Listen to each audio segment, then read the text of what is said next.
Bom, Grécia, berço da civilização ocidental, como eu falei para vocês, por isso a importância de nós dominar essa matéria. Origem. Chegada dos povos indo-europeus na Península Balcânica, né? Primeiras civilizações Creta e Micenas, né? Cretense e micênica.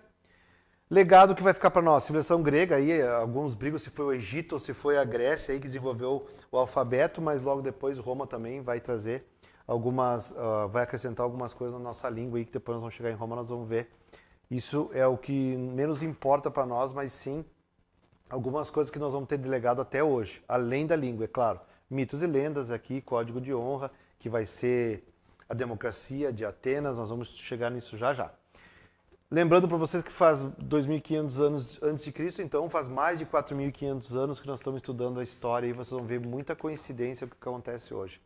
A palavra aí que nós temos aí, desintegração de gêneros, como começa os clãs, a palavra genética aí que tem a nomenclatura citada nos genos, tá? A etimologia da palavra genética nasce aqui. Crescimento demográfico, aumento de consumo e escassez de terra. Então esse povo que tinha aí uma civilização com os clãs mais sedimentados, eles eram mais sedentários, eles vão ter que sair e se espalhar, porque crescimento demográfico, aumento de consumo e escassez de terra vai obrigar eles a buscar novos territórios. E o que vai acontecer? Período arcaico é o começo da civilização grega, tá? Vai acontecer essas transformações bem visíveis aí, que depois a gente vai ver, que vai chamar a atenção de Roma, e Roma vai vir e vai querer tomar a Grécia devido ao desenvolvimento tão rápido que esse país, e esse povo, fez. Crescimento demográfico, expansão territorial, atividade comercial, surgimento da moeda e da escrita, aumento da população, falta de terras para agricultura, criação de colônias na costa do mar Mediterrâneo, né? A Grécia vai se mostrar um dos territórios aí na história antiga que mais desenvolveu durante esse período. Depois até vai ter a Guerra do Peloponeso que vai influenciar isso e controle do mar Mediterrâneo na navegação. Aparecimento de mais de 100 polis na Grécia, destaque para a cidade-estados, por isso que eu destaquei para vocês e queria trazer para vocês Atenas e Esparta, porque isso sim também despenca no vestibular. O que? Esparta, as características de Esparta. Sociedade aristocrática com base agrária constituída pelos dórios. Educação voltada para a guerra, baseada no trabalho servil dos ilotas, que era a categoria base que sedimentava, né, a classe baixa da Grécia. Então, eram tirados das famílias para ir lutar. Formação de soldados começava a partir dos 7 anos. Mulheres também recebiam treinamento físico e psicológico. Muito se discute por causa da eugenia, leis que foi tirada daqui para o próprio nazismo de Hitler, quando ele fez a eugenia, quando uma lei em 1937, que ele colocou que somente alemães e pessoas da raça ariana podiam cruzar e viver em sociedade, ele tira daqui, da Esparta. Até mesmo as crianças que nascem com deficiência também, que depois são jogadas, vocês sabem, são extraídas da sociedade. O nazismo vai trazer muita coisa da Esparta, até a similaridade com um governo mais militar. Então a gente tem que estudar muito a história para não cometer erros novamente e, claro, para não cometer anacronismo, que aqui em Esparta, o motivo da civilização ter essa cultura é e depois com o nazismo no século XIX aí é outro, século XX, né? É outro, mas só para vocês verem que a gente pode beber nessas fontes para o bem ou para o mal também. Então praticavam ginástica, participavam dos jogos, podiam administrar os bens familiares com os maridos. Nasce aqui o que vocês já ouviram falar como um clichê, mente sã, corpo são. Na estrutura política que eu falei para vocês, aqui nasce o executivo, o legislativo e o judiciário. Aqui é bom para nós entender. Diarquia, 2 reis, função religiosa e militar, seriam o centro do comando nessa pirâmide aí, né? Os mais importantes. A gerusia, que são 28 anciões, funções legislativas, que faziam as leis. Posso dizer que são os senadores? Pode, porque está citando aqui, ó, os anciões são os mais velhos. No Senado, quem sabe na Constituição, 18 anos é vereador, 21 deputado federal e estadual, isso federal, né? Para presidente da República e senador, salvo engano, é 35, tá lá na Constituição, não. Então, para vocês verem que a história se repete, nós temos que conhecer bem a história antiga para entender a história atual. Há pela Assembleia dos Esparciatas funções eleitorais. É o que hoje a gente tem lá, que controla o nosso sistema eleitoral. Éforos, então, são 5 cidadãos, funções fiscalizadoras e executivos. Aqui seriam os vereadores que têm a função fiscalizadora, né? Então, praticamente vocês veem que a estrutura política de Esparta ela é copiada e as somente vai mudar algumas características que continuam até hoje. Divisão social aí de Esparta, né? É bem importante para nós entender que ela é simples, né? Mas é bem importante para vocês verem que alguns têm direito, outros não. Então, depois em Roma vai mudar um pouquinho isso, mas vai ser uma das coisas que vai levar à decadência aí de Roma depois, futuramente, quando vai adotar essa mesma linha aqui de classe social, vocês já vão entender. Esparciatas, também chamado de homoioi, iguais, né? Eram homens de mais de 30 anos, proprietários de pelo menos um lote de terra, somente eles podiam ter participação política, ou seja, os esparciatas tinham direitos políticos, direitos sociais e os demais não. E os periecos, homens livres que habitavam aos redores de Esparta, trabalhavam como agricultores. Seriam a classe média, os artesãos, as pessoas que tinham comércio. E aqui sim, os ilotas, população servil, a mais numerosa sociedade espartana, não tinham direitos políticos, sociais e econômicos, sendo obrigados a trabalhar em propriedade de Estado. Que eu falei para vocês, é bem polêmico, mas é aqui que começa a escravidão, e aqui sim, escravidão branca, que muitos pensam que só existe escravidão negra. Não, escravidão branca aqui, e eram aquelas pessoas que ficavam escravos por dívida ou porque tinham perdido suas terras, certo? É aqui que está o grande problema. Esses escravos que estão aqui, que eu falei para vocês que vai ser um dos 10 motivos que vai cair o Império Romano, porque o Império Romano vai pegar a Grécia logo em seguida, nós já vamos chegar lá. Vocês vão ver que os ilotas que vão estar lá em Roma vão começar a ganhar direitos com Júlio César e Marco Antônio, que vão fazer uma revolução, e vão fazer direitos para os estrangeiros. Esses estrangeiros vai acontecer o fenômeno que acontece hoje nos Estados Unidos e em outros países, que cada 3 pessoas, 2 estão de fora. Sendo que eles vão começar a tomar o poder, os bárbaros, e aí essas pessoas que estão aqui vão começar a ficar enfraquecidas e vai se diluir. Ou seja, vai cair por terra justamente porque vão dar poderes para a classe social, que seriam os estrangeiros, e vão tomar o país. É polêmico isso, porque eu estou falando isso para vocês linkarem com a atualidade. Muito tem se debatido se é xenofobia ou se devemos abrir as portas para os estrangeiros. Então é um debate que está aí. Só quero mostrar para vocês que não falta subsídio na história antiga e que ela se repete. Foi motivo da causa do Império Romano? Foi. Foi só esse o motivo? Não. Foram 10 motivos, claro que a gente não vai explanar todos aqui agora, mas um deles foi esse. O Império Romano cresceu muito, trouxe muita gente para dentro e ruiu por esse motivo. Então, por isso a gente deve analisar a história antiga e analisar esses aspectos que são bem importantes e vocês viram que se comunica até hoje. Atenas. Se Esparta, então, tinha tudo aquilo que eu falei para vocês, né? Função mais militar, né? Voltado, se fosse comparar com o país hoje, os Estados Unidos, invade os países, buscava outros povos. Não só os Estados Unidos, mas hoje com mais similaridade, sim, para você ver que espartanos têm mais a vocação para isso, tomar na força. Já Atenas não, fundada pelos jônios no centro da planície da Ática, terra pouco fértil, vocação marítimo-comercial, que era, eu falei para vocês que a Grécia tinha essa característica. Sociedade, ela se dividia em cidadãos, eupátridas, são os aristocratas, os georgóis, que são os camponeses, e os nomes são estranhos, não se preocupem, demiurgói, que são os artesãos. Nada mais é do que a classe alta, baixa e média. Porém, tem os não cidadãos, que são os metecos, os estrangeiros, mulheres e escravos. Esses não votavam e não tinham direitos.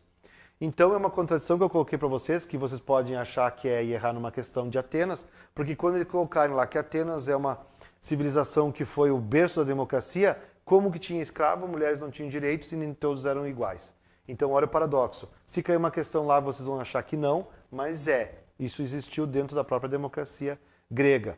Se vocês lembrarem, antes, quando nós estávamos falando de Platão, eu falei para vocês que Platão legitimava, na obra A República, ele legitimava as classes sociais. Ele alegava que era necessário ter classes sociais para uma sociedade se desenvolver e se manter.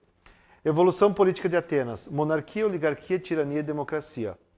Ou seja, rei, quem tinha terras, tirania era voltado àquilo que nós estávamos falando sobre Maquiavel, por isso a influência de Maquiavel, logo em seguida isso que vai vir a Idade Média aí, a Baixa Idade Média, nós vamos ter esses resquícios de tirania, Júlio César, Marco Antônio, Cleópatra, essas pessoas que se destacavam aí, mas tinham mais um poder tirânico do que democrático, de verdade.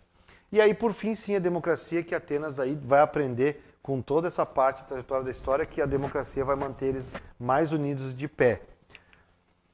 Divisão social em Atenas: cidadãos, categoria formada por homens, né, adultos livres, filhos de mães e pais atenienses, tinha que ser filho de quem morava lá. Então vocês veem que aqui já dividia muitas classes sociais, porque eram poucos tinham nascido lá. Só para você ter uma ideia, tinha 30 mil cidadãos em Atenas. Metecos eram os estrangeiros que não tinham o direito de participar da vida política, nem de possuir terras, dedicavam-se à atividade como o comércio e o artesanato. E os escravos, a mesma situação que eu falei para vocês, constituídos por prisioneiros de guerra, filhos de escravos e etc. Muito similar com o de Esparta. Aqui uma parte bem importante que despenca também, por isso eu botei em negrito para vocês. Rebelião do povo contra o poder eupátrida, que era a classe superior que eu falei para vocês. Surgem as legislações e legisladores. Promovem reformas sociais. Drácon e Solon. Por que eu coloquei eles? Também já caiu no vestibular o nome desses dois aí. Drácon, vocês já ouviram o clichê. Essas leis são draconianas. Ele foi um cara que meteu o terror, botou leis severas, mas também, de certa forma, organizou a sociedade de Atenas. Uma espécie de tolerância zero que a gente viu com o Rodolfo Giuliani nos Estados Unidos, aí, que eram chamados de Drácon, né? Chamava Rodolfo Giuliani devido à força das leis. Ela tem um certo respaldo na sociedade, porque a sociedade vê isso como produtivo, mas, de certa forma, ela cria um apartheid porque ela nem sempre atinge todos. Já Solon, não. Solon eu coloquei porque ele fez reforma agrária, ajudou o povo de Atenas e desenvolveu a democracia. Então, só para lembrar vocês, nós estamos estudando aqui séculos 7 e 6 a.C., já tinham feito lá em Atenas a reforma agrária. Nós temos em 2022, até hoje não foi feito no nosso país. Então, devemos aprender com eles. Então, Clístenes aí transformou a Eclésia, a Assembleia, em força suprema da vida política de Atenas. Vocês sabem, a Assembleia aí, que depois Sócrates, Platão, Aristóteles vão estar sempre aí em sintonia, debatendo com o povo. E aí vocês sabem que a política de Atenas vai criar uma importância muito grande. Por isso, a participação de todos, Atenas foi o berço da democracia, de certa forma vai ser um problema para os governantes. Isso vai ser um tiro no pé, porque os próprios governantes vão dizer, nós estamos dando força demais para o povo. Esparta e Atenas vão começar uma guerra, nós já vamos ver o porquê. Mas antes disso, a religião grega, todo mundo sabe que é politeísmo, né? Os deuses eram imortais e tinham aparência, virtudes e defeitos humanos. Lá quem vai estudar a mitologia grega, lá os pré-socráticos que eu citei antes dos pré-socráticos existia a mitologia grega, os 12 deuses, os 12 horóscopos, né? Então, a influência disso, até mesmo hoje, na nossa visão ocidental de deuses aí, que vai trazer isso de Platão até mesmo para a construção da religião católica, aí, que tem Deus e o inferno, imitando aí os nossos deuses que nós tínhamos aqui, que Zeus também criou o céu e o inferno. Então, nada mais é do que uma cópia do que acontecia nesse período aí. Tá? Várias divindades. E a Era de Ouro de Atenas, durante o século V, produção cultural atingida por Péricles. Então, se citar o nome Péricles, você lembra de cultura, você lembra de cinema, de teatro, desculpa, cinema não, teatro, né? E algumas coisas dentro da filosofia que já vamos falar sobre isso agora. Sócrates, Platão e Aristóteles, que nós estudamos lá, foi dentro do período de ouro aí de Atenas. História, Heródoto, Tucídides, também se cair no vestibular, vocês sabem que foi no período de ouro de Atenas, certo? Essas obras que eu falei para vocês, escultura, arquitetura, só queria lembrar para vocês que a Acrópole é o lugar mais alto, né? Onde tem Atenas, está lá até hoje, ruínas da Acrópole aí, onde ficavam os deuses da mitologia que eu falei para vocês. A expansão macedônia, só para vocês lembrarem que essa última parte é importante, a Guerra do Peloponeso, os conflitos posteriores enfraqueceram as polis gregas. A invasão macedônica liderada por rei Filipe, pai de Alexandre o Grande, tá? Vai dominar essa Guerra do Peloponeso, que vai acontecer entre Esparta e Atenas, vai enfraquecer a Grécia. Roma vai vir, que era o que eu estava falando antes, e vai deixar os dois brigarem nessa guerra, e depois vai vir com a Grécia enfraquecida e vai tomar. Depois da morte de Filipe II, seu filho sucessor Alexandre mantém e amplia a política expansionista. Alexandre conquistou diversos territórios, procurou auto-intitular-se libertador desses povos. A fusão da cultura grega com as tradições das regiões conquistadas pelos macedônios na África e na Ásia deu origem a uma nova manifestação cultural chamada helenismo. Se falar em helenismo, então vocês sabem que foi a expansão máxima que teve aí na Macedônia, através de Alexandre o Grande, que foi a expansão que praticamente tomou toda a Europa. 3 pessoas quase tomaram toda a Europa, você tem que lembrar, Alexandre o Grande, Napoleão e Hitler. Então, bom nós saber que a história se repete. Bom, pelo elevado da hora, não tenho certeza que hora é. Então, só para me despedir, dizer para vocês que claro que teria muito mais coisa para ver, né? Eu trouxe umas aulas ali, separei algumas coisas para nós dar uma puxada maior. Eu sei que pelo elevado da hora também é puxado, eu sei, desculpa aí que as pessoas... é muita informação, eu às vezes dou uma apurada, jogo muita informação e rápido, jogo muitas obras literárias para vocês pesquisarem. Tento linkar as matérias, as disciplinas que eu dou, as 5 que eu transito. Trago então para dentro direito, psicologia, história, antropologia, para todos nós poder beber um pouco nessa fonte aí, porque hoje o conhecimento está assim. Então, espero que vocês tenham gostado, espero que tenham outras oportunidades. Venham conhecer a nossa escola, o Mutirão. A gente tem essas aulas aí regulares de revisão. Vai ter agora, a partir do ano que vem, então, o intensivo e também aquele do final do ano que a gente faz a revisão. E também com nossos cursos técnicos, venham aí conhecer a nossa escola. Fica bem no centro de Caxias, para quem está assistindo. E reforçando, não esqueçam agora de comentar, quiserem fazer uma crítica, um elogio, comentem, façam perguntas que eu, assim que chegar, ou amanhã no máximo, respondo para vocês. E curtam, compartilhem e comentem, não esqueçam. Eu vou deixar os 3 livros aí que eu escrevi para vocês, para quem for sorteado aí e quem mais contribuiu no compartilhamento e na curtida aí, também comentando, tá? Conto com vocês. Foi um prazer. Se vimos na próxima. Um abraço.